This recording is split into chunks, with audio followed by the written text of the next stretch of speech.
Praise the lord. దేవుడు మిమ్మల్ని అందరిని దీవించునుగాక. 119వ కీర్తన 105వ వచనంలో అక్కడ ఒక మాట ఉంటుంది, నీ వాక్యము నా పాదములకు దీపము, నా త్రోవలకు వెలుగై ఉన్నది. అవును, దేవుని వాక్యము మన పాదములకు దీపము.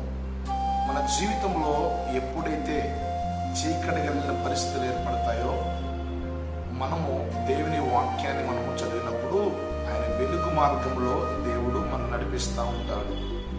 మనం ఎప్పుడైతే దేవుని వాక్యానికి మనం లోబడతామో, దేవుని వాక్యానుసారం మనం జీవిస్తామో, దేవుని వాక్యాన్ని మనం చదువుతామో, అప్పుడు మనలోని శరీర కార్యాలన్నీ కూడా లయపరచబడుతూ ఉంటాయి.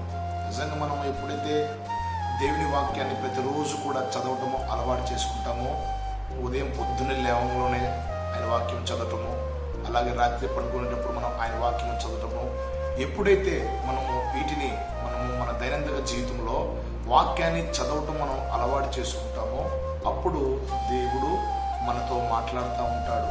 అంత మాత్రమే కాదు, కానీ మన జీవితంలో మనం ఎలా ఉండాలి, ఎలా మంచి ప్రవర్తన కలిగి ఉండాలి, ఎలా పరిశుద్ధంగా ఉండాలి, ఎలా నీతిగా ఉండాలి, ఎలా యథార్థంగా ఉండాలి అనే విషయాలు దేవుడు మాట్లాడుతూ ఉంటాడు.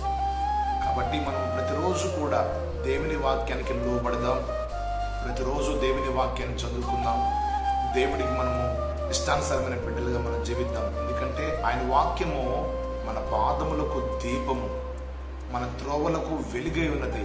మన పైన చీకటి కార్యాలు కానీ శరీర కార్యాలు కానీ ఏది పనిచేయకుండా పరిశుద్ధమైన మార్గంలో ఆయన వాక్యం మనం నడిపిస్తుంది. కాబట్టి ప్రతిరోజు కూడా మనం వాక్యం చదువుకుందాం, దేవుని వాక్యానుసారమైన జీవితంలో మనం బ్రతుకుతాం.